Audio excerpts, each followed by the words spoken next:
అక్కడ అంతమంది జనాలున్నా నాకు నువ్వు ఒక్కడే కనిపించావు. ఆ మూమెంట్ తో నీ డాన్స్ కి నేను ఫిదా అయిపోయినా. అదేరా మ్యాటర్. ఆ పిల్లకి నీ డాన్స్ నచ్చిందంట, నువ్వు కాదు. మొత్తం చదువురా ఫస్ట్. ఎందుకంత కుళ్ళు నీకు? After you finished dancing you suddenly disappeared. Maya escape looking for you in the crowd. ఆ రోజు వీడు డాన్స్ చేయడం అయిపోయాక సడన్ గా కనిపించకుండా తాగానికి పోయిందంట. అదే తిరగనికి పోయిందంట. ఆ పిల్ల వీడి కోసం ఆ ఫెస్ట్ లో చాలా వెతికిందంట. ఇంకా ఆ రోజు స్టార్ట్ అయిందంట తన లవ్. ఒకసారి తను కాలేజ్ బస్ లో వస్తుంటే వీడు బస్ స్టాప్ లో కనిపించిందంట.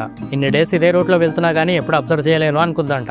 ఇది ఎట్లుంది తెలుసారా, మనకి బయట ఏదైనా వస్తువు రెగ్యులర్ గా కనిపిస్తే అబ్జర్వ్ చేయం, కానీ అదే వస్తువు మన ఇంటికి వస్తే బయట అబ్జర్వ్ చేయడం స్టార్ట్ చేస్తాం చూడు. అట్లుంది నీ కథ కూడా. ఆ పిల్ల నేను వస్తువు అనుకుంటుంది. ఇంకా ఆ రోజు నుంచి తను మార్నింగ్ బస్ లో వెళ్తుంటే వీడు కాలేజ్కి వచ్చిండా లేదా అని డైలీ చూసేదంట.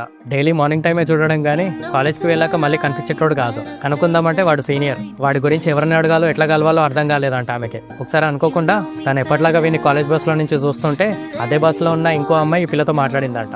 వెనుక బస్ లో వస్తారులే, కాలేజ్కి వెళ్ళినాక చూద్దు. చాచా అట్లేం లేదక్క, జస్ట్ ఆ రోజు ఫెస్ట్ లో డాన్స్ చేసింది కదా అట్లా చూస్తున్నా అంతే. నార్మల్ గా చూసేదానివైతే జస్ట్ నువ్వు కూర్చున్న ప్లేస్ లో హెడ్ టర్న్ చేసి చూస్తావు, కానీ నువ్వు స్టాప్ రాగానే అలర్ట్ అయిపోయి ఫోన్ లో ముఖం చూసుకొని హెయిర్ అడ్జస్ట్ చేసుకొని మెల్లిగా విండోలో నుంచి ఆ అబ్బాయిని చూడడం నేను చూసిన.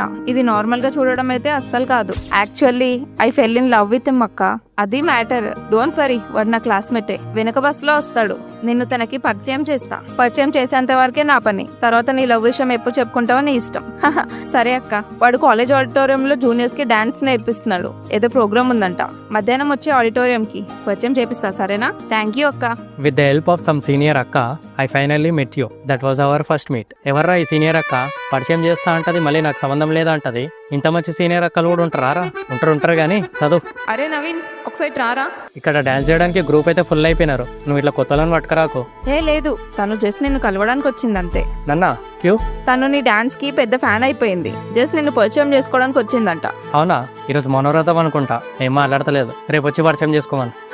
అలా ఏం లేదు, ఫస్ట్ టైం కలుస్తున్నాను కదా, జస్ట్ చిన్న టెన్షన్. నీ పేరు నాకు చెప్పడం, నా పేరు నీకు చెప్పడం ఇవన్నీ మనకు సెట్ కావు. జస్ట్ పరిచయం చేసుకుంటే ఆ డాన్స్ ప్రాక్టీస్ కంప్లీట్ అయిపోయే లోపు నేను మర్చిపోతా. అదే ఫ్రెండ్షిప్ చేస్తే నా కాలేజ్ అయిపోయే వరకు నేను గుర్తుపెట్టుకుంటా. చెప్పు, ఈ రెండుట్లో ఏం చేద్దామంటావు? లైఫ్ లాంగ్ ఆప్షన్ లేదా?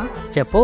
ఫ్రెండ్స్. ఇంకా ఆ రోజు నుంచి వీళ్ళిద్దరు ఫ్రెండ్స్ లాగా ఉన్నారు. తను ఇప్పుడు కాలేజ్ బస్ లో వెళ్ళేటప్పుడు చూడడమే కాకుండా ఆయిల్ కూడా చెప్పడం స్టార్ట్ చేసింది. డైలీ కాలేజ్ లో డాన్స్ ప్రాక్టీస్ టైంలో తను కూడా డాన్స్ ప్రాక్టీస్ చూస్తా అని చెప్పి వాడిని చూడడానికి వెళ్ళేది. కానీ ఎప్పుడు తన లవ్ విషయం వాడికి చెప్పలేదు. ఫ్రెండ్ లాగా చూస్తున్నాడు, చెప్తే ఒప్పుకుంటాడా లేదా అని భయంతో ఎప్పుడు చెప్పలేదు. కానీ ఇది ఇప్పుడు వాడి ఫైనల్ ఇయర్. చెప్పకపోతే చెప్తే బాగుండు అని తర్వాత ఫీల్ అవడం కన్నా చెప్పేస్తే ఏదో ఒకటి క్లారిటీ వస్తుంది అనుకుంది. డైరెక్ట్ గా చెప్పే ధైర్యం లేక లవ్ లెటర్ రాసి ఇద్దాం అనుకుంది.